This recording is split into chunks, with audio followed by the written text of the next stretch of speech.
Oh, yes. Yes. Yes. Bear with me. I'm a little worn out because I have watched Travis Kelce's winning touchdown on repeat for the last several hours straight. No, actually, no joke. I had a lot of problems sleeping last night. So bear with me, man. Bear with me, man. Welcome, everybody. I am posting live on Facebook, Twitter, and YouTube. Actually, let me double check to make sure I am posting live on Twitter here. That's the one. Okay, I am good. Okay, I'm good to go. Man. Oh, man, what a great game. It's great to come into the show being 3-0. I am a perfect 3-0. I was going to do a video talking about the different prop bets and all the bets that I was making, but I was feeling kind of under the weather Tuesday. So Tuesday night, Wednesday morning, got some rest, chicken noodle soup, the whole 9 yards. And man, I feel great. It was kind of funny. My DVR shut down at the start of overtime. The DVR shut down. It took me 20 minutes. I couldn't get it to work. So I had to go to the NFL Network. And the first thing I see is 34-28. I'm like, oh, how did this happen? And then once I saw it happen, I'm like cursing YouTube. But hey, first world problems. So yeah, man, I'm so happy to be here, man. So happy to be here. So excited to do this, man. Funk, welcome, brother. Man, Funk, I'm jacked up, man. Very jacked up. Big Chiefs win. Very excited. So Funk asked, and I'm glad you said this. I was going to start off with this because, well, Dan, what do you think will happen with the Tuesday night games this week? Well, during the offseason and the beginning of the season, I actually thought we'd see this a lot more. And as the season went on and everything just kind of looked like it was getting back to normal, I was like, okay, well, I didn't really think much of it. Now seeing this happen, it kind of makes sense, to tell you the truth. The NFL's done a very good job. Let's give kudos to the NFL. They have actually done a fantastic job. Hold on, my camera's slightly off here. I'm going to move it. Okay, I think that's better. The NFL's done a very, very good job. Really good job. So, hopefully, I actually could see this happening for the next couple of weeks, but what do I think will happen? The lines are off from my bookie, so I won't be able to give you anything for the Tuesday games. However, I will take a look at them. I want to see if I can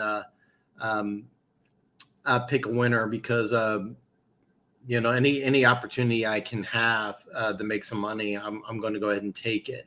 And there's an opportunity Saturday. I haven't placed the bet yet, but yeah. One Pride 40, what's up, brother? One Pride says the problem they're over-vaccinating people, and that's why you're seeing a spike. Oh,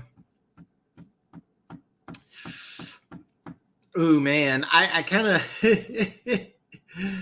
– oh, man.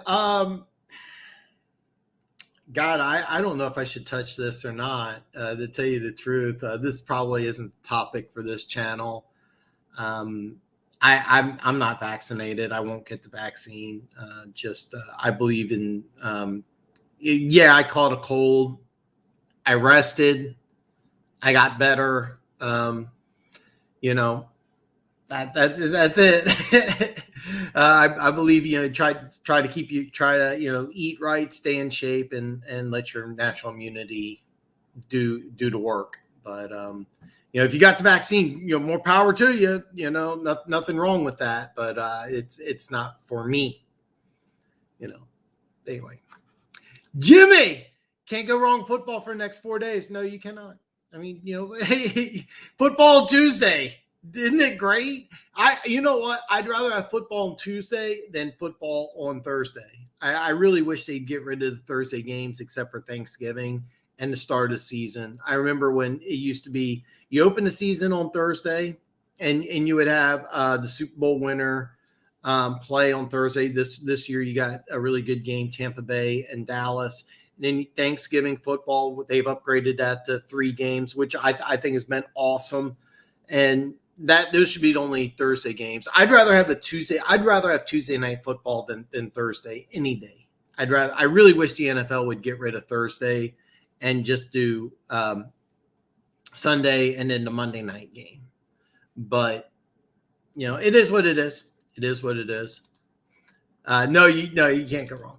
Kelsey had a hell of a game last night. Oh yeah, I feel great, man. I feel great. I just had stuffy nose, sore throat, cough, and yeah, I just took 2 days, kind of rested, and hey man, I feel great. I feel great. A little worn out because I was so excited from the Chiefs. I literally couldn't sleep, man. I was like a kid. I was like a little kid at the start of Christmas. I couldn't sleep. I'm trying to quit energy drinks. I probably should have got one before the show. I should have gotten an energy drink, but I'm pretty jacked up.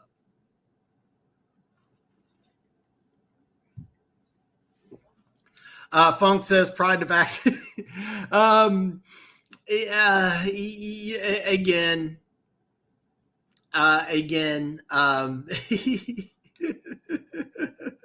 Funk says back to football, man. God, Funk, I love you, man. I love you. Chris, yes, Chris. Oh man, Chris, God, man. Me and Chris went to junior high school together. Chris, it's kind of funny, man. Well, run me in a car at the park. Stevie asked how many celebratory lines did I do tonight? And Stevie, listen, energy drinks is not code for cocaine. Not code for cocaine. I probably should have done an energy drink, but I'm jacked up. I'm very jacked up. I'm not on drugs. I'm over 69% sure I'm not on drugs. So yeah, I don't. Yeah. For newcomers, when Dan is talking about checking the lines, he's talking about checking if he's already snorted all those lines. I'm not on drugs. Not on drugs. Didn't the Chiefs have the first? Yes. And what it is that Lamar Hunt, the winner of the AFC Championship trophy, the AFC Championship trophy is called the Lamar Hunt Trophy. Lamar Hunt's been pushing for this for a long time. So when he passed away, the NFL decided it's been on the docket for a while, but when he passed away, they decided to honor. They did a lot of things to honor Lamar Hunt, one of the best owners in all of football. One of the best owners in all of football. And actually, his son's done a fantastic job. I don't want to get off. I feel like I've already talked too much Chiefs, but yeah. It was a great game too. It was a great game. It was Chiefs in Denver, if I remember correctly. Really, really great game. Really great game. I remember Arrowhead just being electric that night. Just being absolute. It was funny. There was a young girl sitting in front of me, and I'm yelling, and she turned around and looked at me weird. I just looked at her. I was like, "It's Arrowhead," I mean, how do you not yell at it? She didn't get it. So. Yeah, it was great, and I really like Thanksgiving, the 3 games on Thanksgiving, but I cannot emphasize how much I hate Thursday night football. If the NFL could switch Thursday for Tuesday, I would love it. I would love it. I wish the NFL would do that. So when do we see? I haven't broke down the Lions' schedule, but I think they get at least one more. There's 4 games left. I think they get one.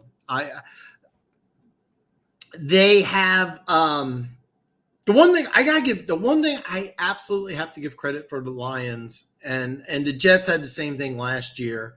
I remember the Jets were what was it, 0-14, then they won the last 2 games of I think it was 0-13, then they beat the Rams, they beat another team. And they were playing hard. And you want to yell at it was common, the trash Adam Gase, terrible coach. The Jets played hard the whole year.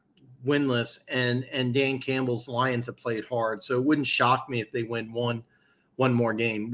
I actually believe the Lions will win a game, and that will eliminate them from having the first pick in the draft. Which, by the way, will not be your boy Hamilton. He did declare officially. So Stevie says Dan loaded up on quote unquote vitamin C. I don't think I've been here since the win. Good. Yeah. The Lions. I want to tell you something. Lions fans, are just fantastic. The guys, not just on my show, Lions fans in general, just really fantastic. I'm not picking on Bears fans, but all the NFC North fans are really great. I know Vikings fans travel, very underrated, but there's always Vikings fans, and they're great. I remember last year there were some Vikings fans right behind me, and they were just fantastic. Matter of fact, some Chiefs fans in front of us yelled at them that, shut the F up, and they were yelling the skull. So I asked them, about the skull. Once they explained to me, I was like, man, it's really, I never knew what it was. It's really cool. Packers fans, of course, always travel well. It's funny. I'm sure Lions have been to Kansas City before.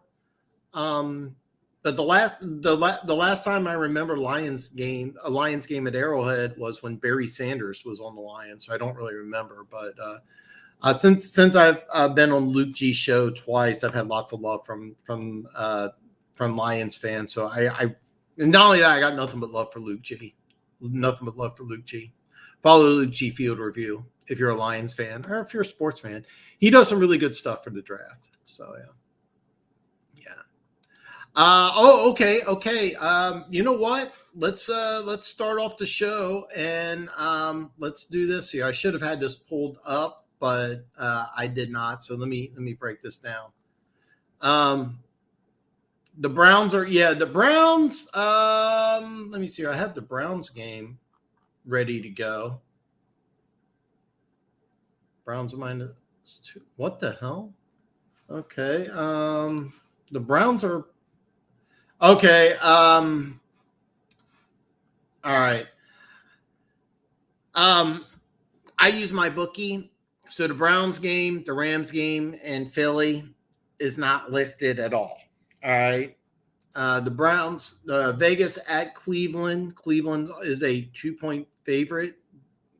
I'm going to be honest with you. I'm really surprised because the Raiders have just fallen apart lately. I was actually expecting that to be at least 3.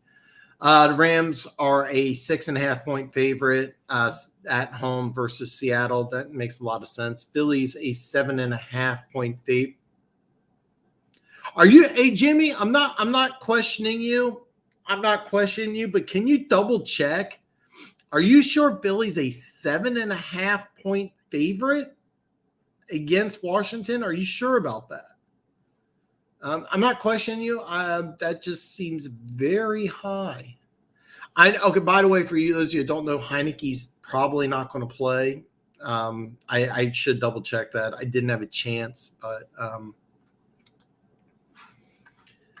even with the backup quarterback, the Washington football, I say the Redskins, the Washington football team's played very well. So. Now, thank you, Jimmy. All the games are not on my bookie. I'm going to give you all the games that are on my bookie. Then, we'll kind of go from there. I literally can talk Chiefs for hours, literally. So, Denver Gator, welcome, brother.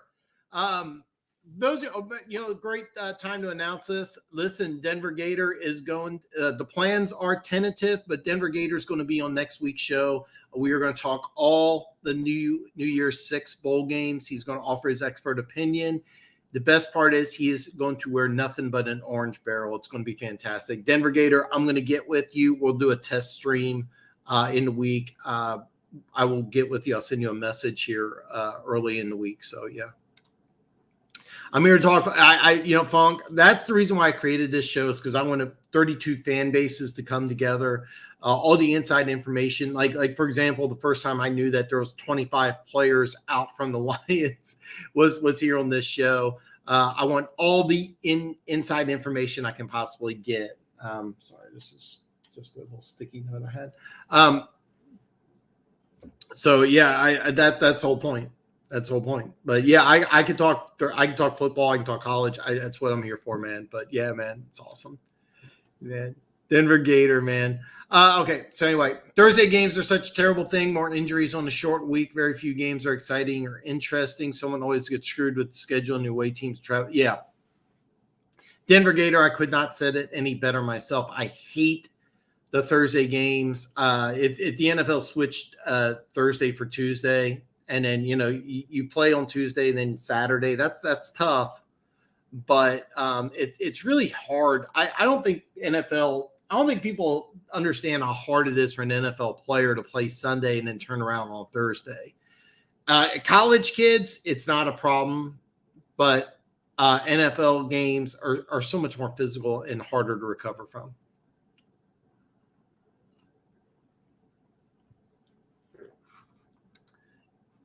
Ooh, it was well over 10,000 if you parlayed Kelsey's TDs yards. I I've been ice cold on prop bets, but I did like Tyreek Hill and Kelsey. I didn't make any prop bets, um, but I liked both of them. I thought both were going to have a big game. I was debating on Mahomes under because I really thought that it would be more of a blowout. I'll be honest. I liked Herbert's over on passing yards, which he didn't hit. But I also liked over on the rushing. I also liked Mahomes over on the rushing, but I was so on the passing. It's actually funny how many quarterbacks go for 403 touchdowns and they had a so-so game. There was something on Twitter from Chiefs fans trashing Mahomes after that interception. And I'm like, are you kidding me? Are you serious? Talking way too much Chiefs. All right, man. Little Funk giving some love to Denver, man. God, I am so jacked up, man. I took an odds booster from Mahomes plus 300 passing yards, and that was smart. I might have took the under because I was expecting I don't have numbers in front of me, but I think the Chargers ran for almost 200 yards. The Chiefs ran for 60. I would have flip-flopped them because I was expecting the Chiefs to run all over the Chargers, which they didn't do. And I was expecting the Chargers to have a hard time running against Kansas City without Chris Jones. For those of you, by the way, and this is something me and Big Chief Sean disagree on. He has a personal vendetta against Chris Jones. I don't know why. And I'm telling you right now, Chris Jones is the best player on the Kansas City Chiefs defense. Without Chris Jones, the Chargers ran for like 200 yards. With Chris Jones, they have one of the best defenses in football. There you go. And when Chris Jones is healthy and wrecking havoc. So what they do is they have a couple defensive tackles. They rotate. They have Derek Nottie, who was brought in originally to be a zero technique and a 3-4 run stuffer. Doesn't really fit in this defense, but it hasn't played terrible. They have Kalen Sanders, again, was drafted to be part of a 3-4 defense. Again, hasn't been terrible. And then this season, they spent $8 million a one-year contract on Jaron Reed. Hasn't played up to the standards. But I really thought that those three tackles would stuff the run. I was worried about the pass rush, and it was really just the opposite. The pass rush was fine. Couldn't stop the run. So anyway, all right. Enough about the Chiefs. If we don't pick number one, it'll be Hamilton. Okay.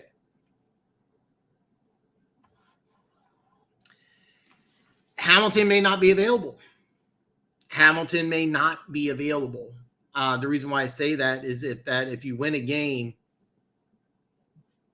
you could drop the 4 or 5. You win. You seriously, if you pick outside the top 5, Hamilton may not be available. If you don't pick one and Hamilton is available, yes, that I definitely think that's the pick. If he's available, he may not be. You win a game, or heaven forbid you win too. I think it's a good thing when teams win. All right. Remember, everybody was saying tank for Tua, and then they ended up finishing the season. What was it? 5-4. So they were 5-11, and they still got Tua. So I never think teams should tank. That's probably not the best example, but teams should never tank. I don't believe NFL teams purposefully tank. So if Hamilton's available and you don't pick one, yes, there's a very good chance Hamilton will be gone when you pick, though. The Lions will win this week against all odds. The cards are reeling. Kyler may be out. The Lions will pound the rock and win 2017. I'm not, I repeat, not putting money on it. I'm not. I know you're not because you don't believe it. I'm being mean here, Funk. I'm being a little mean, but I don't think you believe it. I'll go ahead. The line is 13. I know Hopkins is out for the rest of the year. It wouldn't surprise me if the Lions cover 13. You know what? I didn't have a chance to research all the lines. I'm just going to do it live. I didn't know it was 13. I didn't know it was 13. I don't like putting money on bad teams, but I might take that. That's a good bet. Being a little mean, yeah. I don't think you really believe that. I don't think you really believe that. But that's how the Lions win, though. Is they run the ball, they play good defense, they create turnovers, and they win the special teams battle. And they've been playing hard, man. They've been playing hard. So yeah. I would bet on them to cover 13 at home. I would not bet on them to win. So I can win. I am Seattle, no. Atlanta, yes. Hopefully Atlanta wins this week because they're playing San Francisco. Bogey, okay, bro. Pride, I think we need pick 3 or 4. 3. Yeah, I think so too, Funk. And am I correct that you and One Pride are now all in on Hamilton? I think that would be a great move, by the way. I think Hamilton would be a great move. It's just that if you're picking one, you absolutely positively have to go pass rusher. And I think the local kid would just be awesome. I think it would be awesome. Yeah. Hello, I Pride Bomb crawling my way one great. Hey man, Funk. Next week, if they win, I'm gonna give you props for it, and I'm not gonna insult you if they don't. But I don't think you really believe that. Just if you do, I'm just giving you my opinion. Just checked the Philly game. That's affirmative on. That's a big number. Wow. Wow. I honestly, I might put action on Washington. That's too big of a number. So we win. Will we go to 3? All right. You know what? I should have had. All right. I should have had this pulled up. I was not expecting to talk draft stuff. If all right. So here's the deal. You could go to 4, actually. So you keep in mind, I mean, we got 4 games left. You could win 2 or 3. Why just leave it at 1? So the Texans do play the Jags. I do know that. So all the lines are pretty crazy to me this week. I haven't gone over them in detail. I'm going to go over them live. There's one game I really like, and I'm actually going to lead off with that one. I'm going to get rid of all the comments, and I'm sorry, not get rid of bad choice of words, but I'm going to read the comments. Once I get caught up, I'm going to go over the games. The first one I'm going to talk about is the one I like, but there's some crazy lines. All of them are really crazy. I might put multiple bets down. We'll have to take a look. 2 is realistic for Hamilton. 3 and 4. I think outside of 5, then it's when you get iffy. The Jets and the Texans are 2 teams that really will go defensive line if they're picking 1 and 2. Jacksonville, I could see them going tackle. Keep in mind, I haven't even touched base on Urban Meyer getting fired. Okay, Denver Gator. And I want to talk a little bit about Urban Meyer and the Jacksonville job and the Jacksonville job. The Jacksonville job, I think, is very, very appealing. You're going to get a lot of talent. You have a young franchise quarterback. You have an owner who's gone out of his way to be very, very good. There was talk because he was from Pakistan that he was going to take Jacksonville, move him to London. There was a lot of talk about that. Instead, he invested several hundred million into redoing the Jacksonville Stadium. And I think he's really kind of gone all in on the Jacksonville Jaguars. A really smart businessman, smart owner, good owner. And I think the Jacksonville job, I mean, we don't know which other jobs are available as of yet. We can speculate, but I think Jacksonville kind of rises to the top as a premier job. A lot of Chiefs fans were saying Eric Bieniemy, if he doesn't get it, there's something wrong. No, I think there's a lot of good candidates, and I'm not 100% sure Eric Bieniemy's the best fit. That's going to be a very, very interesting job. Very, very interesting job. So, yeah. Urban Meyer, more like Urban fired. You know what? I'm going to kind of just rant a little bit. Urban Meyer, if he wants to, will go back to college. He will command a salary. The team, I'll give a prediction on where he will go. I actually, not the 2022 season, but 2023. I think the school he could go to would be Nebraska. Nebraska was expecting to go to a bowl game this year. For those of you who don't know, Nebraska is a major football school. It used to be in the early 90s, they were a dominant college football team, and they're 3-9 this year. And since they've moved to the Big Ten, which has 24 teams in it, they've been one of the bottom tier teams, which is a shame because it was one of the premier football schools in college football. Now they're almost a laughing stock. So they brought in Scott Frost, who was a quarterback for one of their stud teams. He didn't win a national championship, but he was part of multiple 10-win plus teams.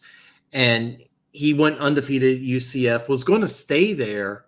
And then Nebraska called, and, being he's from there, everybody understood. But they were expecting to go to a bowl game this year. They won 3 games. He had to rework his contract, take a pay cut. Their recruiting class, I think, is like 75th or something like that. And then when you look at how much money James Franklin and Mel Tucker got, the coaches for Penn State and Michigan State, Nebraska's in a win now moment. So Urban Meyer going to Nebraska in 2023 makes a lot of sense. So can you imagine if you played Monday night, then had to play Thursday? No, that will not happen. I believe Urban Meyer is that's a good one. Urban Meyer was a disaster. It was pretty fun to watch. But yeah, you know what? I actually was not thinking he would get fired for the longest time. Even after the kicking incident, I heard about that. I still was like, it's okay. He's still going to be there. And yeah, he will go back to college. I think I'm calling it 2023 unless Nebraska has like an 8 or 9 win season. Mike, what's up, brother, man? I haven't seen you in a while, man. It's so great to hear from you. If you got any action, please let me know. There's a lot of good games. I went 3-0 in my bets last week. I wanted to do a prop show. I've been ice cold on props this year, so I just took 3 bets. Keep in mind the money line was kind of a sissy bet. And I have to admit, for the first 3 quarters, I really regretted over 27.5 points against a good Chargers defense. But I really thought the Chiefs would win. Like I was thinking like 38-19. I really thought it'd be a blowout. Herbert and Holmes are going to be very exciting for the next 15 years if both quarterbacks stay, So Slasher, what's up, brother, man? Finally caught you, man. Hey, man, I understand. My work schedule changed. That's why I had to go off on Wednesday. I am so glad you're here, man. So glad you're here, man.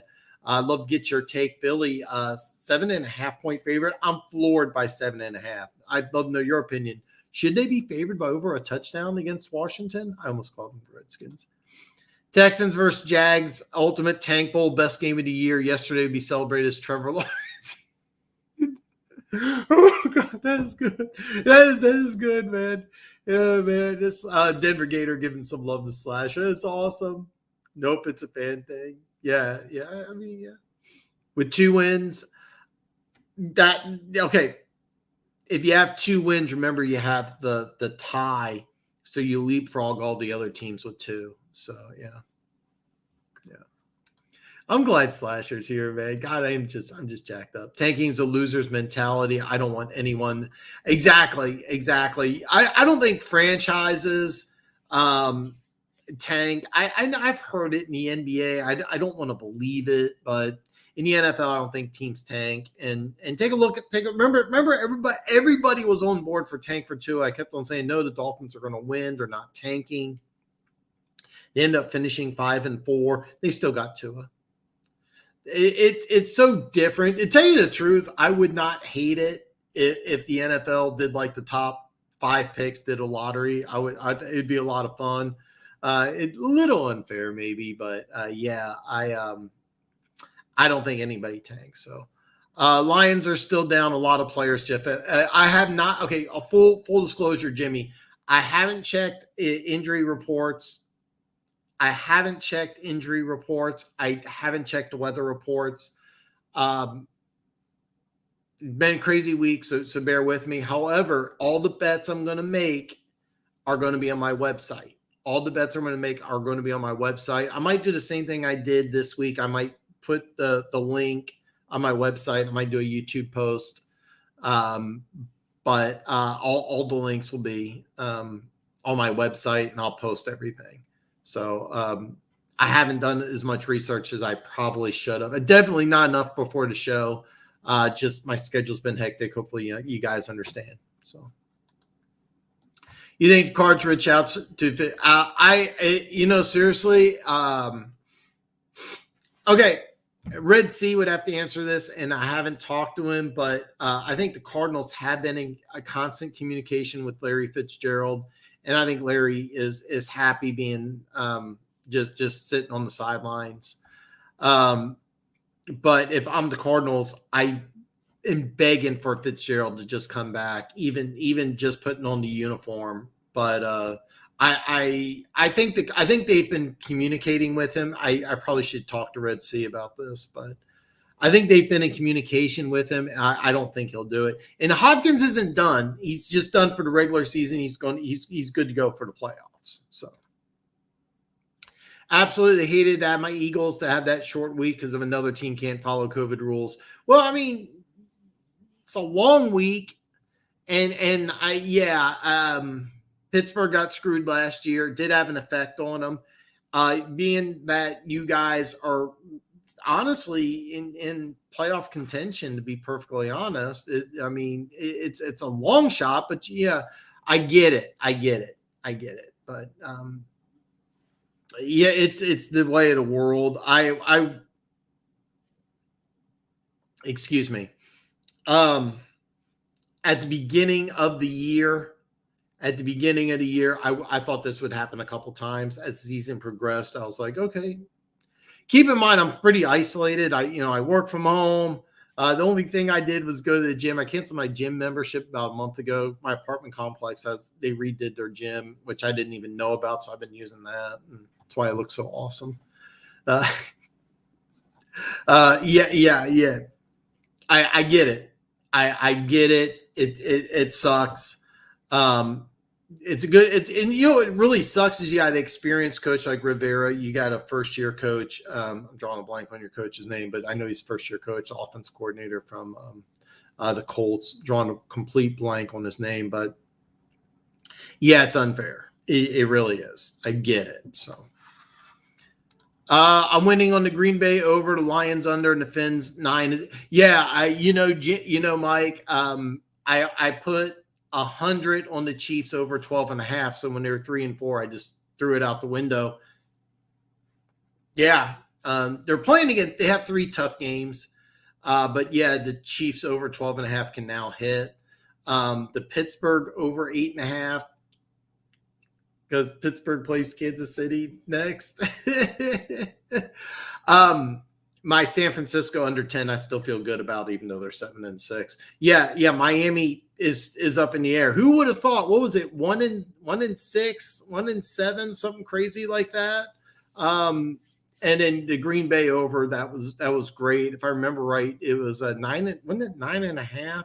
The Lions under was smart. Because you were saying 3 wins at the beginning of the year. So yeah. They didn't cover against Denver. Probably won against the Cards. Stay away for this game. I would also stay away from the Lions. So yeah, Mike, I love hearing this stuff, Mike. I love hearing this stuff. Any picks you got this week, please put it in there, man. Please put it in there. Whoa, I disagree. We could beat Seattle with no Jamal Adams. Trash O-line, trash defense. Seattle's been playing better. With Russell Wilson, I think they're really a good team. He's been off, but every week he plays, he gets better and better. Bottom line, even without Russell Wilson, with Geno Smith, I think the Seahawks are better than the Lions. So I get your point, but no, I don't see that. I don't see that personally, but I mean. Hey, look, yeah, you get a chance. Bro, the Lions will be without Hawkinson the rest of the year. They're missing 10 D. Wow, I didn't know it was 10. I doubt they can really win sickness and injuries. They can barely field the team. Yeah, Hawkinson's a big loss. So big loss, which really sucks. I really like Hawkinson.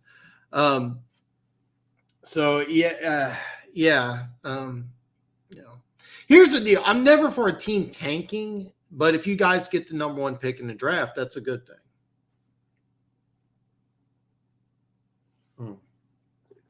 Really jacked up today. Mike giving some love out, man. I love this. Yeah. I'm skipping a few comments. Yeah, I know. Chiefs over 12.5. I'm the same boat. I have 100 on Chiefs over 12.5, and then 200 to win the West. So at 3 and 4, I was like, okay, I'm out $300. Now I'm like, even if the Chiefs lose that $100, I wrote it off. The 200 will cover it. So, and that 200 looks like a lock. So, Mike, are you going to catch the UCF game? I know it's a super rare matchup. I actually didn't know those two teams were playing. Or is it college football or college basketball? I meant. So crazy how Bevel has been OC for 2 shit coaches. It's funny when an NFL head coach gets fired. I always say the same thing. Don't feel bad for him. Feel bad for all those assistants. And when I say assistants, I'm not talking offensive coordinator, defensive coordinator. I'm talking about all those position coaches, because they don't make the big time money. I mean, they make good money by like standards like me and you have, but moving across the country, moving a family across the country is not cheap. And you also get fired. There's no guarantee that you're going to get another job. If you're the Jacksonville's running back coach, for example, there's no guarantee that you're going to get a job. You got to move your team across the country. You got to move your family across the country, and there's no guarantee you're going to get another job. You may have to go back and take a high school job, which I was actually looking into it. In the state of Kansas, you can coach without being a teacher. In the state of Missouri, you have to be a teacher. But the coach, I was going to coach high school football. I want to say it's like a couple thousand, that's it. I think it was like 3,000 or something like that. I mean, you're making, let's just use $150,000, and you go from $150,000 a year to $3,000 a year, and you got to raise a family. Never feel bad for the head coach. Never feel bad for the offensive and defensive coordinators. A lot of times those guys make millions. The position coaches, think about it. You got quarterback, running back, receiver, tight end. Like a lot of time you have like assistant passing coordinators. Usually there's 20 some coaches and a staff that, are all out of work. I always feel bad for those guys. So besides the lack of talent in coaching, Lions seem to struggle staying healthy. Yeah, I know. I'm pulling for you. I'm pulling for you as long as my bets aren't affected. So Denver just on TV. Oh, okay. Okay. That's right. Under looked good a month ago now. Now, I didn't know that. Yeah, Scott Frost when he was at UCF, they loved Scott Frost, but when the Nebraska job came up, UCF actually went out of their way. They said, "Look, we're going to release you from the contract." They didn't fight him. They wished him well, and I thought that was awesome. Matter of fact, if Scott Frost doesn't work out at Nebraska, it wouldn't surprise me if he goes back to UCF. I actually really like the fact that UCF was really cool to Scott Frost. I mean, he took him. For those of you that don't know, Scott Frost went 11-0 at UCF, and then the Nebraska. He actually, if I remember correctly, and you correct me if I'm wrong, he actually signed an extension. He was going to stay there. Then the Nebraska job came open, and they're like, "Hey, look, UCF released him from the contract. They didn't fight him. They said, hey, look, it's your alma mater, Power 5 conference. We understand. Best of luck." And it was hard. He built some really good relationships there. A lot of times when a college coach leaves schools, they try to poach players. Apparently, it was really good. Scott Frost is like, look, if you committed to this school, it's a great school. Stay there.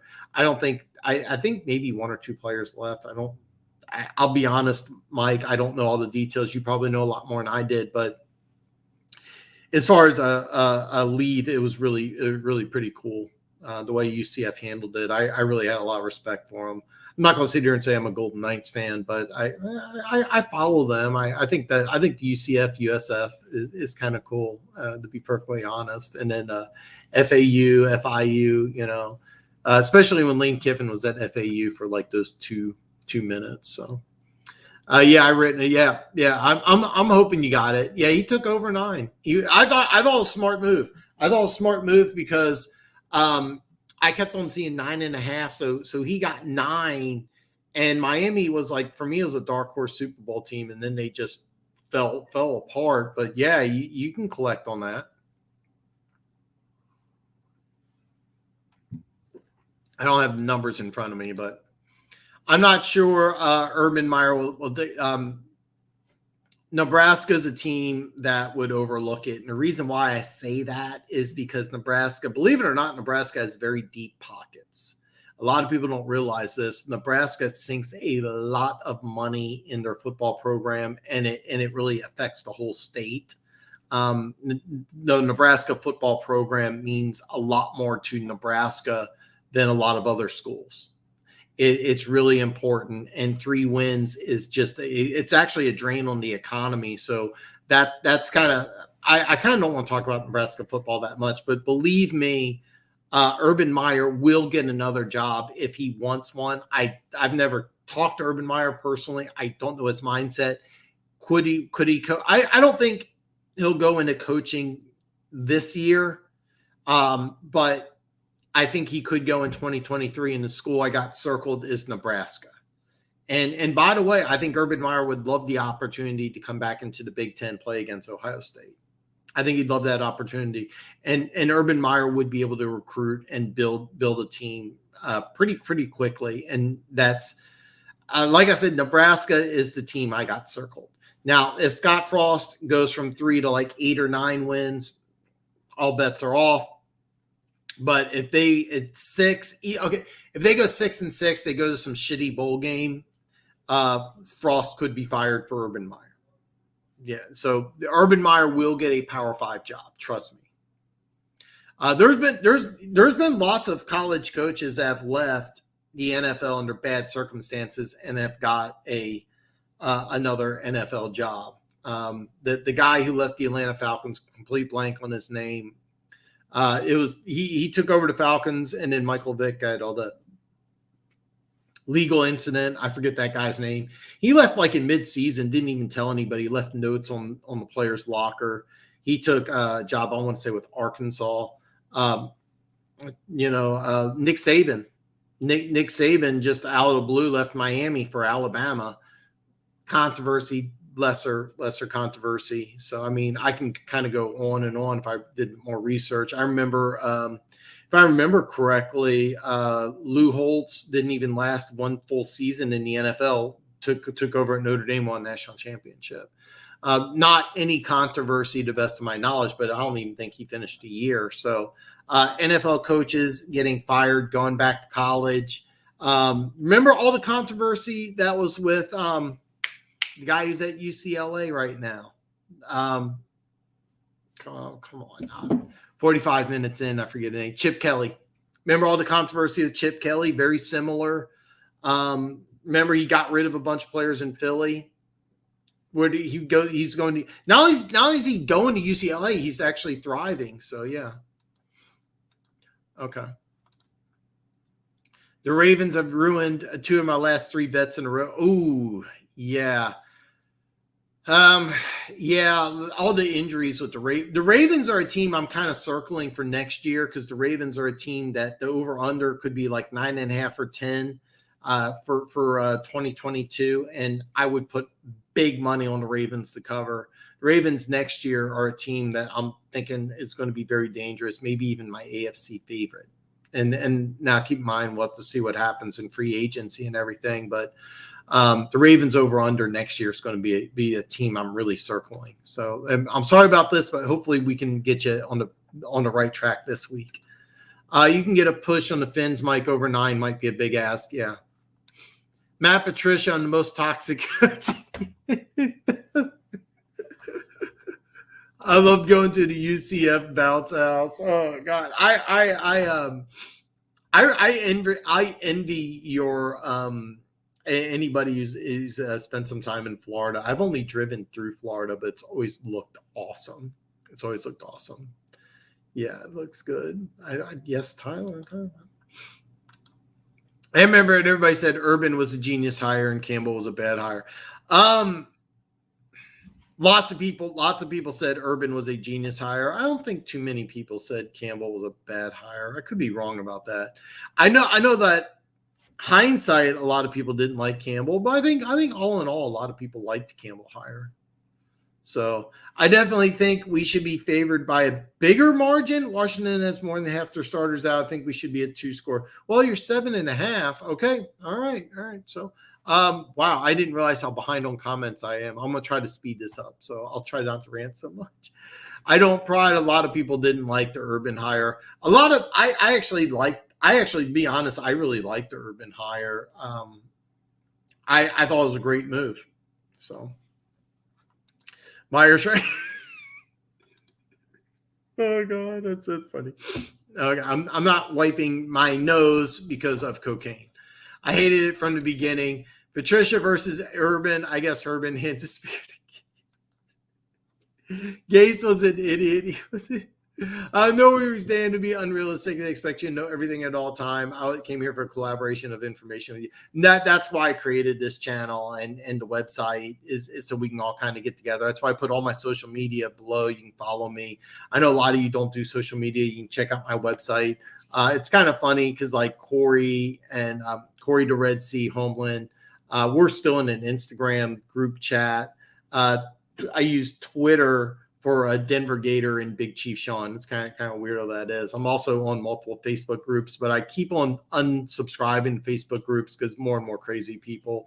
I subscribe to a lot of Chiefs groups, and I just keep on muting and unfollowing groups. The Chiefs groups, it's just crazy.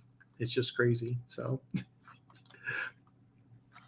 I wouldn't be surprised if the Jaguars hired Doug Peterson, was let go way too early in his coaching career. What coach gets fired too easy? Yeah, Doug Peterson would be a great hire. I didn't even think about that off the top of my head. But the Jacksonville job, I think, would be exceptionally appealing. You have a good owner, a young franchise quarterback. You're in good salary cap situation. I think you also have some – now you have a top 5 pick. You have a really good draft situation. There's a lot of things I like about Jacksonville. As of today, I'm trying to think here. I had a complete brain freeze on there's one more job. Oh yeah, the Raiders.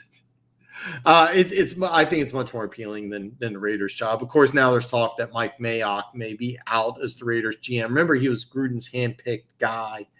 So I was kind of expecting that. So the Raiders, you're going to have a new coach, new GM, possibly with Actually, I don't even know what the GM's. I think Urban Meyer was like the pseudo GM head coach, but yeah, the Jaguars job's exceptionally appealing. And I really think that they're going to do extensive search. I think that they're going to bring in like so many people. Doug Peterson should be a candidate. Yeah, I got 1-7. Yeah, that was. Yeah, I mean, yeah. So I loved it because you got 9. I kept on seeing 9.5, and I actually liked over 9.5. I thought 10 wins was pretty safe at the beginning of the year. Then they started falling apart. I'm like, oh my God, but I'm pulling for you.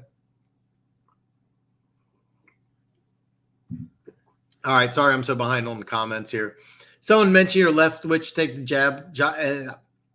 Jags job. I think that's brilliant take, to be honest. More, yeah, Leftwich will get an NFL job. He should. I actually thought he should have got one last year. I don't even know if he interviewed, but he will get a lot of consideration. Leftwich. To be honest with you, it would really surprise me if Leftwich is not an NFL head coach. I have no idea if he wants to take a college job or not, but if he wants a college job, he will get one. So, Mike, curious, did you get 5 games or 4? Yeah, you got 5. 5 I thought was solid. Denver gave Sensor Leftwich a big builder training event. Yeah. I heard Caldwell a lot for the Jags. That's also a good fit. Jacksonville's going to do a big search. Big search. So the best part about the first overall pick, it comes at the 33rd, and you can't and you can find a stud there for sure. Either the wide receiver room and defense could get a guy that could absolutely. And the best part is that with the 33rd pick, you can parlay the 33rd if you want to get up into the first round. And you may want to do that for a quarterback. You could take 33, and I'm using 25 with the Rams first round pick. You could pair those together and go into the first round. Personally, I've always said this: 33 through 39, I call them the gold picks because you can get a first round player for a third of the cost. Because once the 32nd and the 33rd picks, there's a massive drop off in pay. Now, the key is with the first round pick, you have the 5th year option. That's a team option where you're a second round player. You don't have that. But yeah, the 33rd pick is massive. It's a great pick because you should. And I'm telling you this with John Dorsey, he can do some really good things. NFL teams also believe that, 33 through 36. I say 33 through 39, but a lot of teams think that 33 through 36, that's worth a first round pick. So you may be able to get a 23 first round pick and maybe like a 6 or something. I mean, there's so many draft things that we could go through with this, but yeah, you get the 33rd pick and you should be able to get somebody really good. It'll be awesome because the Lions dominate draft day. It's going to be a lot of fun. Is Brady leading for MVP? He should be. I haven't had a chance to talk about the games yet. Jonathan Taylor, who has over 1,300 yards, if he has a massive game and he leads the Colts to the playoffs, and I know it's going to sound crazy, but because I think the number is 1348. I don't know exactly, but in 4 games, if he comes close to 2,000, he would be my pick. But is Brady leading for MVP? I don't know, but he should be. Today, I have a man crush on Jonathan Taylor. I would probably, if I was voting, I would put Brady MVP. I really would. And then number 2 would be Jonathan Taylor. So UCF one. Yeah, everybody said that. Yeah. And yeah. I think he is, at least according to betting markets. Yeah, he would be my pick. Don't be surprised, Devin Lloyd. Yeah, I love Devin Lloyd. Yeah. He's got to produce at the combine, but Devin White ran a 4.41. He went 5th, and then Bush, I'm drawing a blank on his first name, ran a 4.42. Didn't have the same metrics, but Pittsburgh traded up with Denver and picked him 10th. So if Devin Lloyd has the same monster combine that is it Devin? Yeah, Devin Bush and Devin White. If he has the same monster combine, it wouldn't surprise me if he goes in top 10. Has to have the monster combine. All right, has to have the monster combine. So Brady is negative 200 for MVP. Okay, Rodgers is +7. Yeah, I'd smash. Jonathan Taylor, if he hits 2,000, which I know sounds crazy, but seriously, 650 rushing yards, 4 games, and you need him to show up. So yeah. I feel like Dean will go earlier. It's all going to depend on the combine, and I know that a lot of people hate that, but it's going to depend on the combine, and I know that sucks, but they have to have good combines and they have to have good pro days.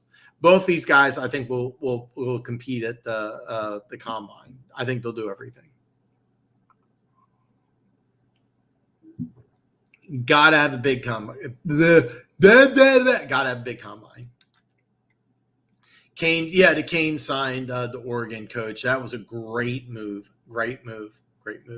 Hugh Jackson also went to Grambling, which I think is awesome for Grambling. The Southwest Athletic Conference is becoming very interesting. So, Devin Lloyd had a great season. No one talks about it. I think Dean goes first too because of his school. I really don't think so.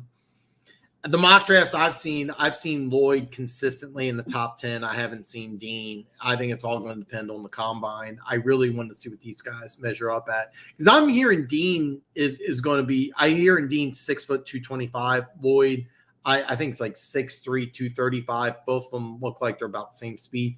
All going to depend on the combine. I know that sucks. I know it sucks. They got to test out. Yeah, Chip Kelly. Yeah, that's the guy I was thinking of, Chip Kelly. Yeah. Canes with Cristobal make them relevant again, as much as I hate saying that. By the way, FSU, watching no one recruit went to Jackson State with Prime, one of my favorite Florida drama moves in a long time. Yeah. For those of you that don't know, a 5-star player, some people say he's number 1 pick in the draft, or the number 1 high school recruit. I didn't think it was that good.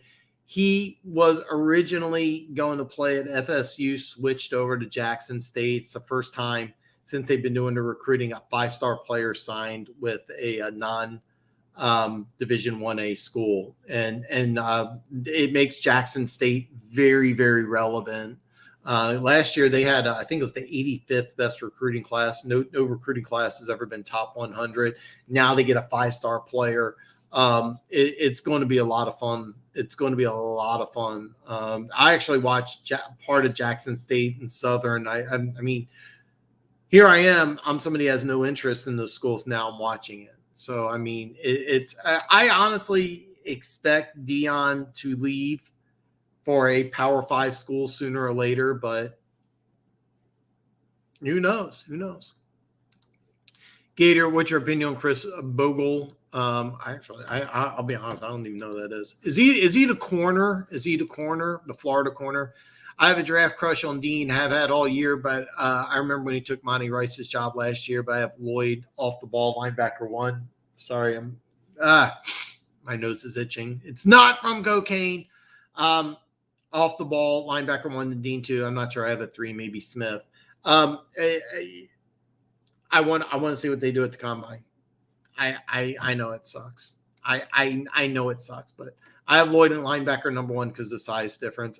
I agree with that today, right now, because Lloyd looks like, from what I'm hearing, Lloyd's like a legit 6'3", 235. As far as linebacker number 3, I don't think he's declared yet, but Sewell, I think he might. I actually think with a good combine, which I expect, I think he'll end up going in the first round. So I wanted MSU transfers from Florida. Okay, I'm sorry. It's about your Spartans. Funky Lions fan, yes. I'm sorry. Exactly. The main reason why I suspect he goes top 10, he has shown, in my opinion, the best coverage skills of any linebacker in the draft. Plus, he's a monster. A lot of mock drafts I've seen him top 10. A lot of mock drafts top 10. But I'm saying we beat Seattle. I know you guys. Okay. I don't see it at all, but I also bet $1,000 on Seattle over 10 that I lost. So. Pride, I really like Bogle. High ceiling, high motor, pissed he left, but he's going to be a beast in the Big Ten. Okay, that's awesome. He's in good hands. Denver, he's on my Sparties. You think he's a 4.3 or 3.4? I really was really hoping MSU got him. Just a very heads up on the next NCAA football season. Watch out for Texas A&M. They'll make a strong run for the national championship. Okay, for those of you who don't know, Texas A&M has the #1 recruiting class in the country. And it's kind of funny because it changes often, but twice Texas A&M landed the #1 player in the country. They got the #1 defensive tackle, the #1 wide receiver. They have the #1 class overall. They are loaded. Texas A&M is very loaded, and we are paying attention to that. We are paying attention to that because if I have more free time, I would love to dive more into college football and betting on college football. That's why I'm very glad you are going to join me next week, and we're going to talk some college football. So yeah. We can talk about the recruiting classes too when you join next week, which I'm really excited about. No offense, but Mullins is not a very good coach. Okay. Either way you go, it looks like a good pick. I'd be okay if my Lions traded back with the Giants because they are stupid, want a new QB too much. Fingers crossed. And you do need to cross your fingers there. Lions getting Hamilton and Dean and still have the Rams. That would be awesome. That would be awesome. Or Brandon Smith with the Rams pick. Brandon Smith might probably fall to second. We could go get Ujabo. For those of you who don't know, he's got a first-round grade. I actually was kind of circling him going to Kansas City at 32. So let's see what I did there, 32. I think me and Funk agree. Yeah, you do. You absolutely do. And I get why. I 100% get why. I'm going to say it right now. He's not going #1. He's not going #1. Alabo doesn't do it for me. I'd much rather have Nick Bono with our scheme. I could see that. I don't know too much about Bonato, whatever. The other Michigan defensive end, I really like in Kansas City. Kansas City needs a defensive end. So, Jonathan Taylor plus 2,000 for MVP, right? Yeah, absolutely. It'd be a great bet. Absolutely, it could be a great bet, and here's why: the Colts, would they start off 1-5? If they start off 1-5, if he hits 2,000 and the Colts get to the playoffs, he'll be MVP. He will be MVP if he hit. Here's the thing, though: 650 some yards in 4 games is difficult, not impossible, and they need to ride him in order to get to the playoffs. So. I have not had a chance to see the Amazon special where they follow the Colts around for the regular season. I thought it was Amazon. Maybe it's HBO. I'm dying to see that because they had this terrible start. Now they have a chance to make the playoffs. So that's actually the first game on the docket. So pride unbiased. I played safety. I didn't know that, Funk. But seriously, I can't name an elite defense that didn't have an elite safety. You know what? I was thinking about it. 85 Bears. 85 Bears did.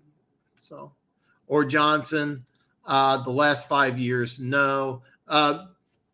It's rare, but every single elite defense has a great line, pass rush. 85 Bears off the top of my head didn't have a great safety. If you want to say the Steel Curtain, some people say Donnie Shell's a Hall of Fame safety. I don't think, he may get in, but I never thought he was a Hall of Fame caliber player. The NFL Network had a great top 10 defenses of all time. It's kind of funny because what they did is originally when they came out, they had number 5, the grit splits. I think it was 77 Falcons. And then they just replaced it with the Legion of Boom. And they just removed the 77 Falcons completely from the list. So it's just a fluke. What they did is they played goal line defense all 4 downs. Jerry Glanville's defensive coordinator just blitzed everybody, and they gave up like 10 points a game. They didn't have a good secondary. I'm sorry, they didn't have a good safety. Again, they took it off the list, but the top 10 defenses of all time, if you use the NFL Network, the original grit splits, they didn't have great safety. The 85 Bears didn't. Yeah, you need an elite safety to have an elite defense. It makes sense. And I think in this day and age, a safety is a lot more important than it used to be. However, it's not as important as pass rush. That's why I'm telling you Hamilton not number 1, but if you guys get them in the bottom 5, you're in great shape. Maybe Jacksonville, but that may be a stretch. I'm sorry, I got a little turned around. So, no offense taken on Mullen. Great offensive mind, great OC mind, terrible head coach. Good riddance. Gators have Napier 2 years from now. Florida will be regarded as top tier program, market back glory. For those of you who don't know, I actually did some research when you brought it up.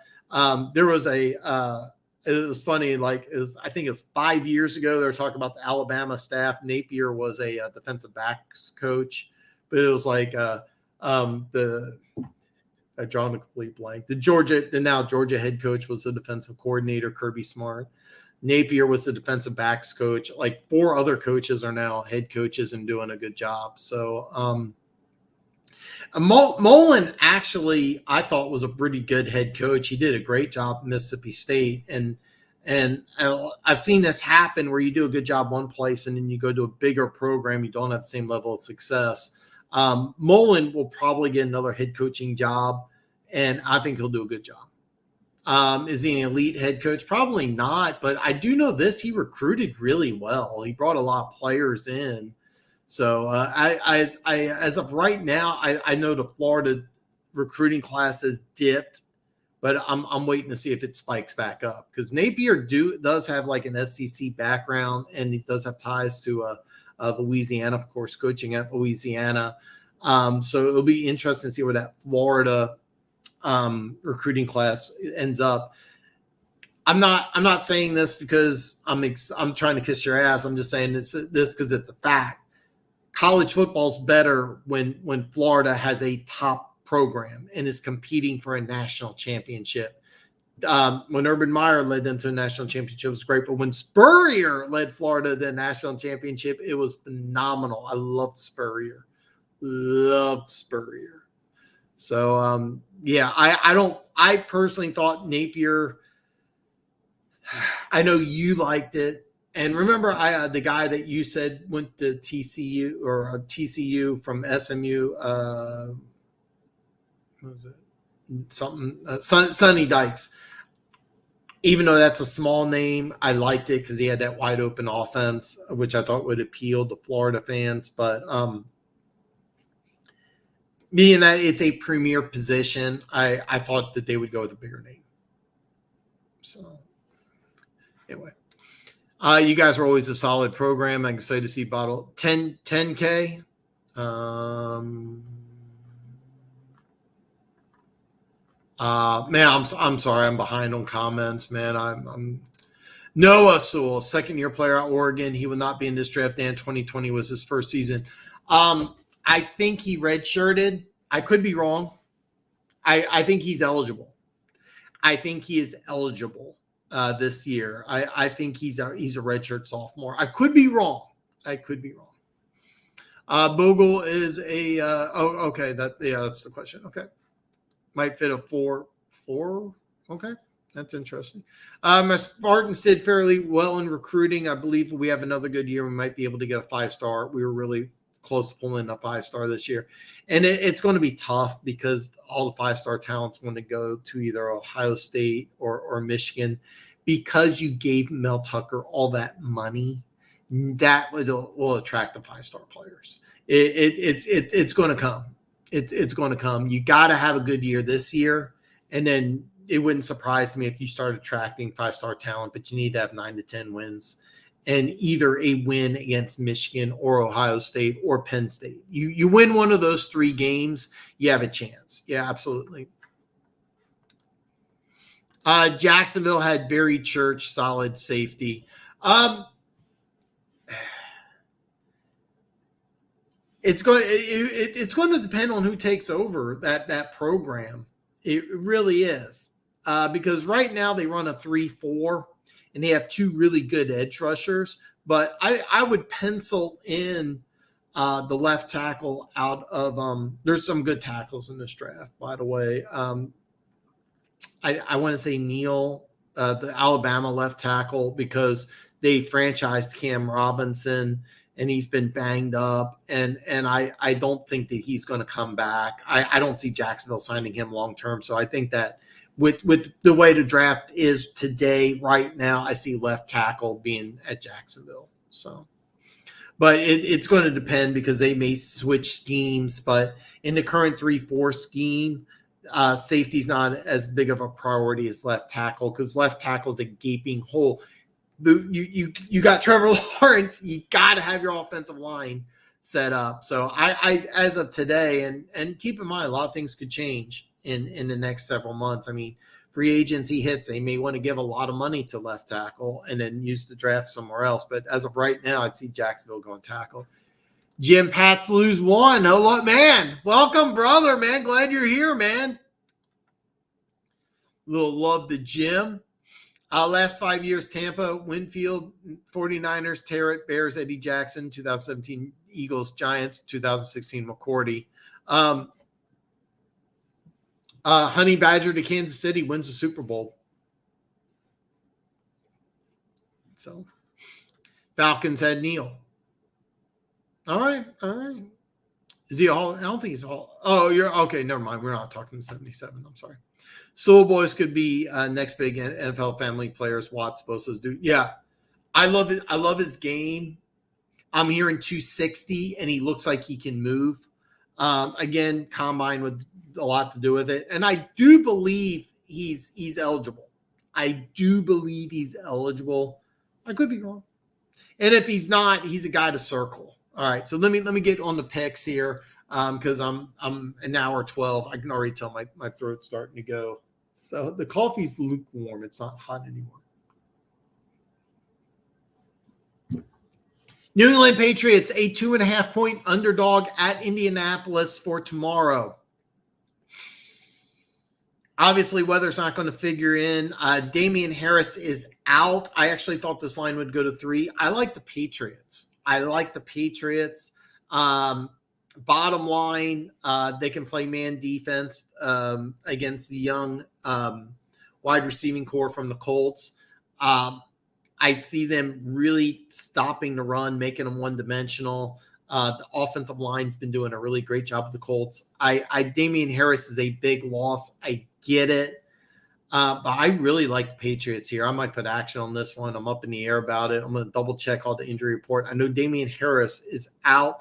I really want 3. I like the Colts. I like the Patriots actually to win this game. I know it's in Indianapolis. I mentioned Jonathan Taylor being an MVP candidate. I know that they're pushing for a playoff spot. I know the Colts have been playing good. I like the Patriots. I really like the Patriots to win this game. So, next game, Jets at Miami. Miami is a 9.5-point favorite at home.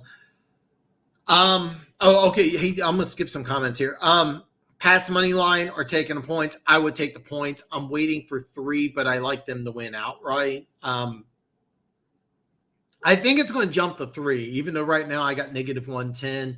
If it hits 3, I'm going to put action on it, because I like them to win, but I'm definitely taking the points. So I'm looking at the Oregon page right now. It says 2020 till present. He's a 19-year-old freshman. Okay. All right. My mistake. All right. So it's all right. You ran it. I have no idea what defense. Are you saying you run the 3-3-5, the standard 3-3-5? So he's okay. All right. 6'2", 266. So maybe two. Yeah, he looks like he's a legit 260. I mean, he looks like he's a legit 260. Hope Pats lose to the Colts. Okay. I actually like the Patriots to win, but I'm going to see if I can get 3. Right now it's 2.5, but I really like that. Yeah, he looks legitimately 260. He honestly looks like he could put on the NFL 20 and play defensive line. He looks like he can play defensive line, but he's gonna be a lot of fun to watch. I thought he was draft eligible, so he's not. I actually see him being a first rounder next year. Jets 9.5-point dogs at Miami. I hate taking big lines, but Miami's hot. I actually like Miami to cover. So 9.5-point favorites. I'm not going to take it. I actually like Miami to cover. I like Miami to cover. This is going to be a fun one. Dallas is a 11-point favorite at the Giants. I actually might take the Giants on this, not because I'm going to check out the injury report. I think they got Glennon starting. I know they got a lot of players injured. Joe Judge is on the hot seat. 11-point home dog. These two teams always play each other tough. I know there's a lot of talk about Michael Parsons being Defensive Player of the Year. I get it. But 11-point dog at home, I actually really like the Giants. This is a fun one. Tennessee is a 1-point dog at Pittsburgh. I'm pulling for Pittsburgh because I need them to cover the 8.5. Over under is 43. I'm going to check the weather report. I haven't looked at any prop bets, but a Najee Harris prop bet may be in order here. Check out Najee Harris prop bet. But I'm pulling for Pittsburgh. I will pass on this game because I have a Pittsburgh bias. Check out the Najee. Sorry, my throat's my voice is starting to go. But the Najee Harris prop bet may be a good one here. I don't have the numbers though. Michigan always loses a lot to draft, but they have a top 10 recruiting class coming in. So he looks like his brother if he loses. Soul Boys one in the NFL, one at Oregon, and one at Utah are studs. So that's right. They have the other brother at Utah. I completely forgot about that, man. Houston travels to Jacksonville. Jacksonville is a 5-point favorite. For those of you who don't know, when an NFL head coach gets fired, usually the team bounces back and does really well. I don't know if it's going to happen this year. I know a lot of Jacksonville players are really happy about it. The atmosphere's brighter and everything. However, this might be an exception to the rule. It'll be very interesting to see what happens on this one. I'm going to pass. The over-under 39.5. I do like the over, though. I'm going to check the weather report. If the weather's good, I'll probably take the over. Mills has looked good, and I think, again, I'm going to check the injury report. I think Mills is actually starting, and he's looked good. I actually would love to see Mills and Lawrence. And that's another thing is that Houston has to figure out what they're going to do in the draft. That's why I kind of like Mills, and I could see this actually being a very entertaining game. Over-under 39.5. I'm going to check the weather report. I might just skip the line and go with the over. I got to look, though. Talked about this earlier. Arizona at Detroit. Detroit is a 13-point home dog. I'm going to pass completely on this one. I know Detroit has a MASH list full of injuries. Arizona's banged up. That's why I want to pass on this. The over-under is 47.5. This may be a good under game. Just because so many injuries, I could see a low-scoring game. I'm going to pass on this one. It would be something that's kind of interesting. Prop bet DeAndre Swift rushing may be interesting to take. So Denver, they lived on the island. They all have size, and their dad was a coach. Yeah, it was destiny. I don't know about the Utah kid, but the Oregon linebacker looks like he's definitely an NFL player. He looks like the first round player to me. So if it's Bucks Patriots Super Bowl, then Jim Pats lose one, man. I'm so glad you're here, man. I'm glad you joined the community, man. It's really good to have somebody in here with the Zelda logo. The Zelda logo is awesome. Denver weather 50. Wow. Okay. It's very possible. We have. Oh, okay. He's out. Thank you. All right. Thank you. That's why I'm here. I would research this before I made a bet. So thanks, guys. Next bet: Atlanta at San Francisco. San Francisco is a 9.5-point favorite.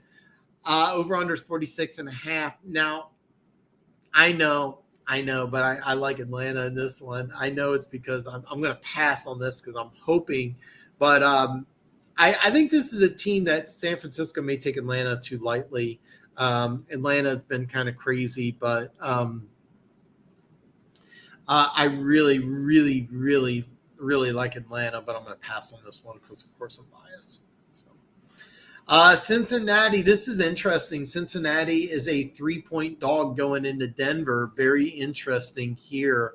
I'm sorry, Denver fans, but I actually like Cincinnati here. They're fighting for a playoff spot, of course. The weather report is beautiful. Over under is 44. Both teams play good defense. That's why you may still want to pass on over under.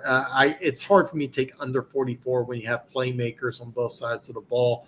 Actually like Cincinnati here. Probably pass on this one, but I like Cincinnati. I actually like Cincinnati to win. Money lines plus 140. It's something. This one's one I'm going to be paying attention to. I do like Cincinnati to outright win. So over under on all bathwater dance holders. Oh, Michigan State. Absolutely. When you sign a coach that contract, you're expecting to compete for a Big Ten title. Michigan State should go into the offseason with a Big Ten title mindset. They really should. I like Atlanta too, but as you know, I got 1,000 on San Francisco under 10 wins. But yeah, I really like Atlanta. 9.5 seems way too much. Next game I got is Green Bay at Baltimore. Baltimore is a 6.5-point home dog. For those of you that don't know, Lamar Jackson is kind of a game time decision. Over under is 43.5. The over under is kind of hard for me. I mean, 43.5 with Aaron Rodgers on the field is tough. A banged up secondary. I like Green Bay to cover, maybe. I don't know. I'm going to pass on this one. But if Lamar Jackson is out, I definitely see Green Bay covering. Even with Lamar Jackson not at 100%, I like Green Bay to cover. 6.5 at Baltimore is a tough number. I haven't checked the weather report, but both teams have good defenses. But with the banged up secondary, you may want to lean towards the over in the Green Bay blowout win. So, yeah, your goal should be 10 when you give a coach 95 million. Yeah, and it wouldn't surprise me if Michigan State goes 10-2 next year. 10-2, yeah, wouldn't surprise me at all. Wonder who the Browns quarterback tomorrow with no Baker or Case, both with Djokovic. Oh God, actually, I know the answer to this. I think they signed somebody. I think they just signed somebody. I don't have the answer, but I don't have the answer, but I think they just signed somebody. I think their third string quarterback actually has some NFL experience. But as of right now, I'm looking, the line is off. So I'm going to look into that a little more because you said it was 2, right? Nick Mullins. Okay, yeah. He's actually not bad. I actually liked him. I liked him. So I really liked him when he was with San Francisco. Really liked him. So yeah, they may not win, but yeah, 9.5 is too big of a number for that one. Yeah. I think Cincy wins that game. I really do. I would have flipped the line, to tell you the truth. I would have put Cincy as a favorite. I'm really surprised.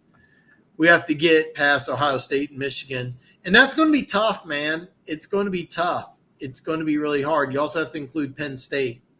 You have to include Penn State. They got a lot of play. Their quarterbacks coming back, if I remember right. They have I know it's a top 20 recruiting class. They have a lot of NFL talent. Franklin's an excellent coach. So you got to include Penn State in that. I know you beat them this year, but you got to keep doing it. So I'm leaning Green Bay too, Jimmy. I'm leaning Green. I actually might just jump on Green Bay now and then just hope that Lamar Jackson doesn't play. So, yeah. So, next game, Saints at Bucks. Bucks are 11.5-point favorite. I'm going to do some research here. I actually love the Saints here. I know it sounds crazy, but remember the Saints beat Tampa Bay earlier, and they swept them last year in the regular season. I know Tampa Bay's hot. I get it, but 11.5 for a team that's played you very competitively. I'm going to check the injury report here. I might actually, tell you the truth, even though both teams have good defenses, I might put action on the over. It's 45.5, but yeah. I want to bring in A5. The last 5-star Michigan State guy was William Golston, and he was an animal. Wasn't Malik McDowell 5-star? I don't know. I'm asking. But, yeah, Golston, I remember Golston. Yeah, he was a monster. Sorry. Yeah. All right. I thought he was a 3. He wasn't. All right. Again, I like the Saints here. Monday night, Minnesota at Chicago. Minnesota's a 6-point favorite. Over under is 44.5. I'm going to check the injury report.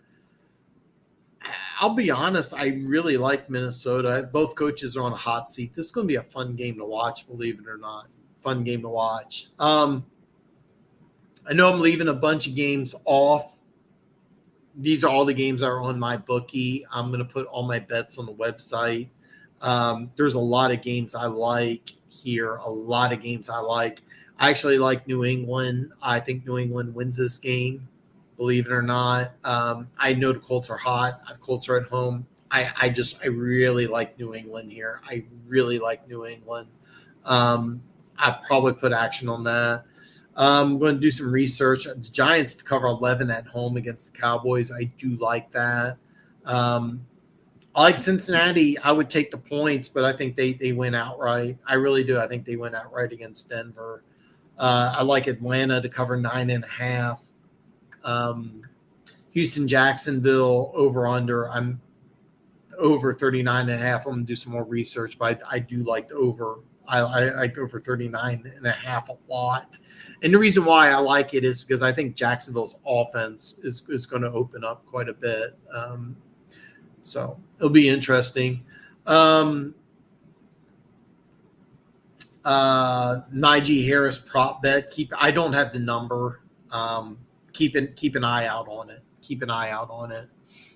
And God, you know what? I really hate 9.5-point lines in the NFL, but Miami to cover 9.5 at home against the Jets is not that much of a stretch. We'll have to see. But there's a lot of bets I like since I went 3-0 on Thursday. I might put multiple. I'll have everything on the website. For those of you who don't know, I work and then I do the show live, so I didn't have a chance to do as much research I would have liked, but.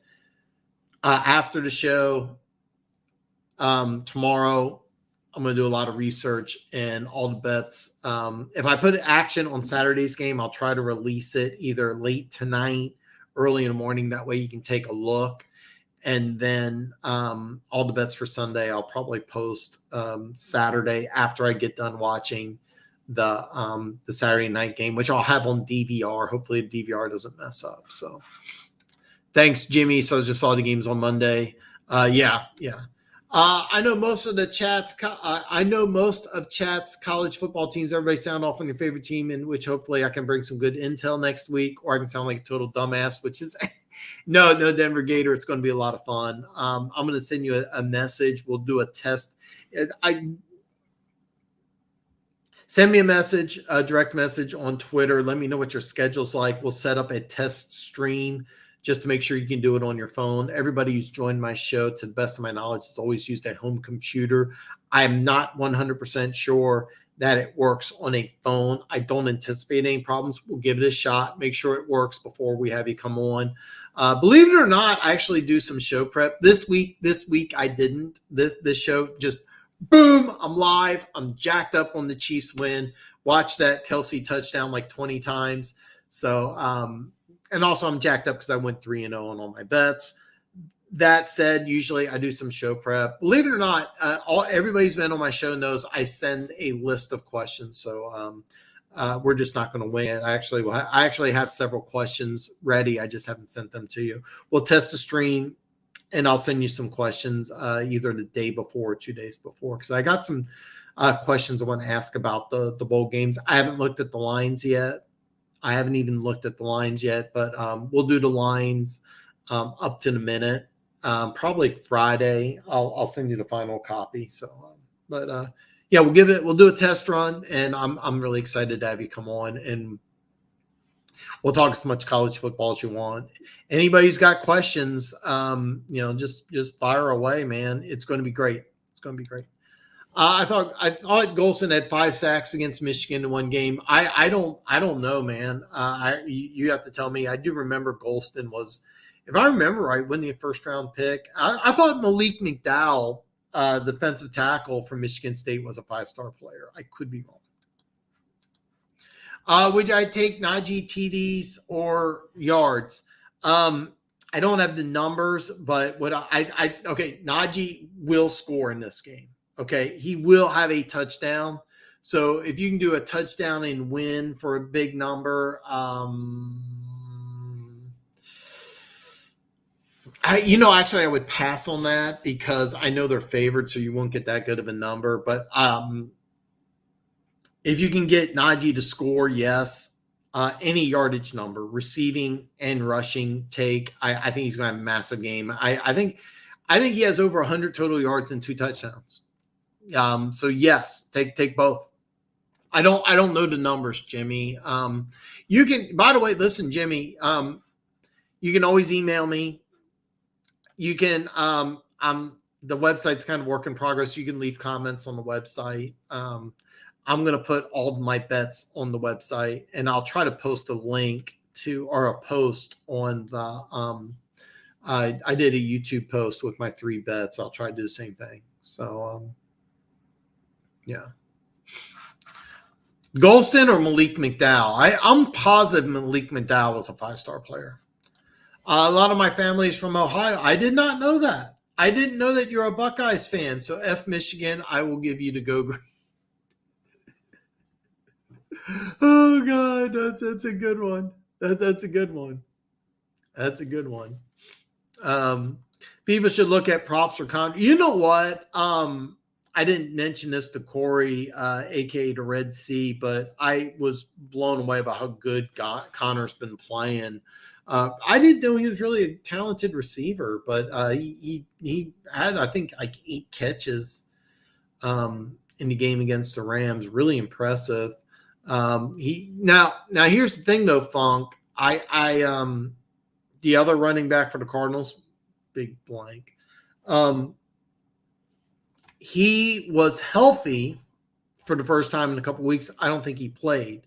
So that would be kind of against it because they want to keep Connor healthy for the playoffs, because originally Connor was like the number 2 and then the number 1 back, again, blank. I drawn a complete blank on his name, was injured, and then Connor just kind of took over. So that's something you kind of got to think about. I can pick over yards anything from 58 to 28 rushing. Okay. Yeah. Okay.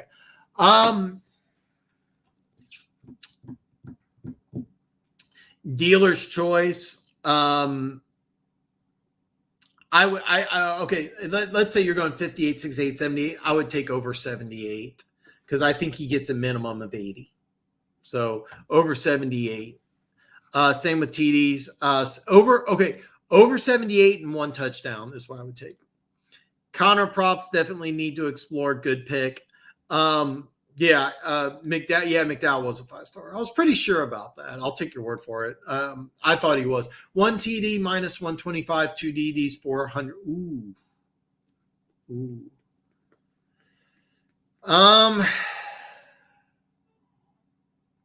God, man. I'm halfway tempted to tell you 2. I really go with 1. Go with 1. Be conservative. Take the win. You could do this. Okay. Let's say you're doing $100. 75 on 1, 25 on 2. That way, if he gets 1, you get a win. Definitely 1. Your choice for 2. Your choice for 2. I wouldn't go 3. That said, he probably has 5 touchdowns. So I got you. Go with 1. Go with 1. I would go with 1. Take the lock. Take the win. And then I think he's going to have 80 rushing yards. And I could see him over 100 total. I don't know what you have available. The line, the prop bets aren't available, at least as of right now. But Najee Harris prop bets, and I do like him to score. So, that's a big loss. That is a big loss. So, all right, man. By the way, Jimmy, if you don't mind, let me know either on the YouTube, send me an email, or on the website. Let me know what you did, or just tune in next week. But do let me know how you did. I'm probably going to take a Najee Harris prop bet, even though I've been ice cold. Full disclosure, I've been ice cold on the prop bets, but I did win on. I've won on Najee Harris prop bets earlier, and I think he has a big game against Tennessee's defense. So. Yeah, Malik McDowell. Yeah, because I remember Malik McDowell was just an absolute monster, and then he looked like his junior year he was going to be a top 10 player, and he had a bad senior year.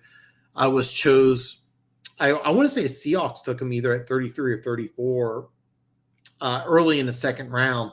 Never played for the Seahawks. There's all sorts of issues, like he sued the Seahawks and. Anyway, and then he essentially walked on to the Cleveland Browns, ended up starting, having a great year. It's a great story. Really turned around the Cleveland Browns defense.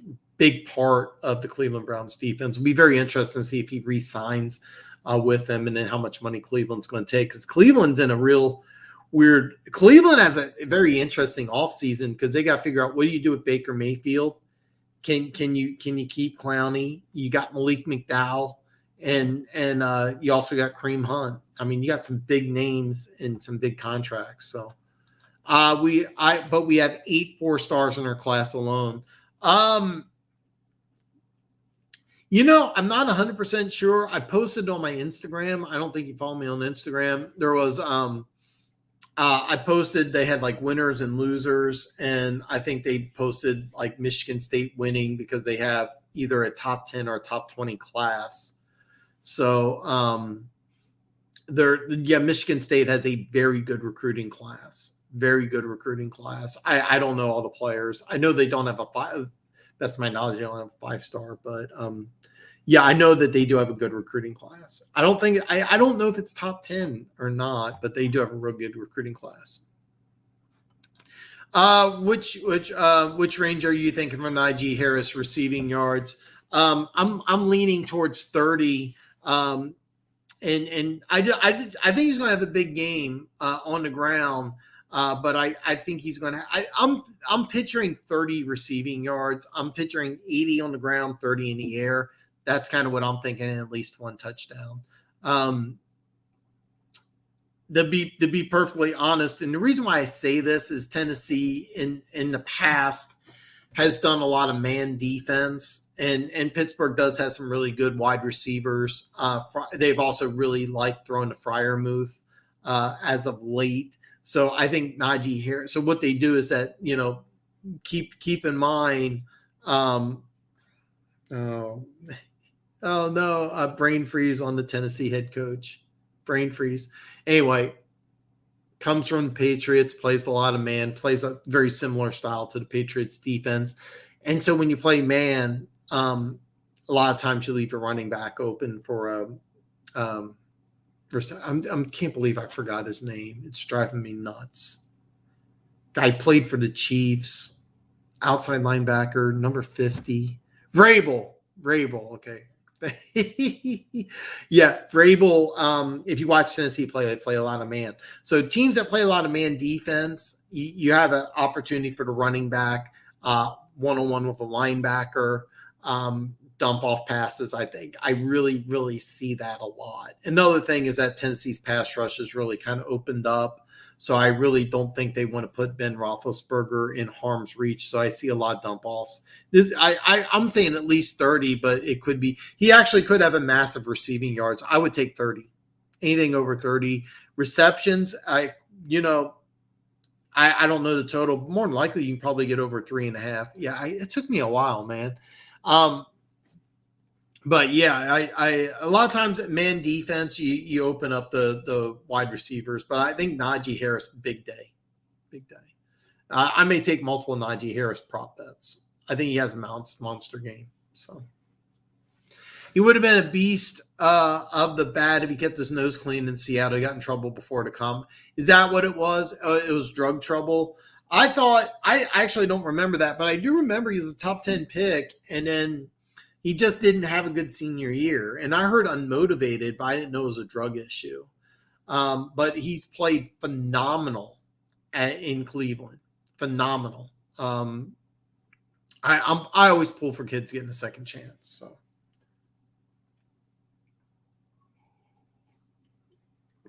All right, guys. My throat, it's beginning to fade.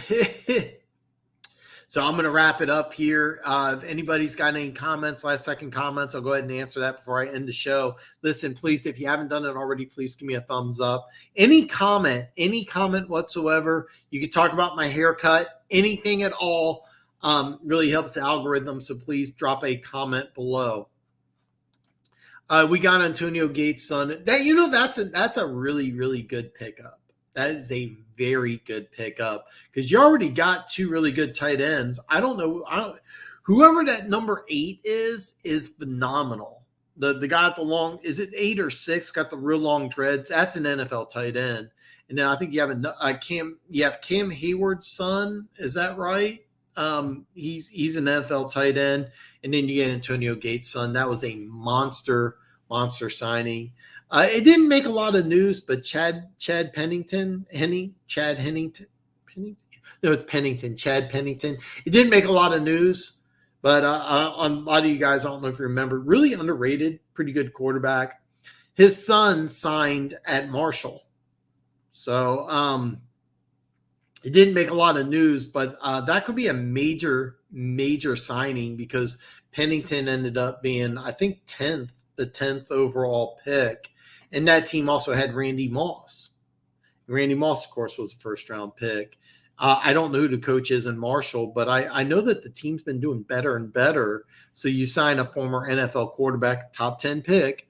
That's something to kind of keep an eye on the next couple of years. So, man, Funk, peace to you too, brother. Nothing but love here, man. So don't forget, thumbs up. Drop a comment below. It'd really mean a lot to me. I appreciate show, Dan. Yeah, please do. Please do. And I look forward. Hey, listen, I'm going to wrap up. Everybody, listen, give me a thumbs up on the way out. I can't wait to see you guys all back next week. Remember, Denver Gators joining. We're going to break down all of college football plus NFL. All your questions will be answered next week. Denver Gator, I'll hit you up later in the week. We'll do some test streams. So anyway, enjoy your week. I'll see you all back next Friday on Christmas Eve.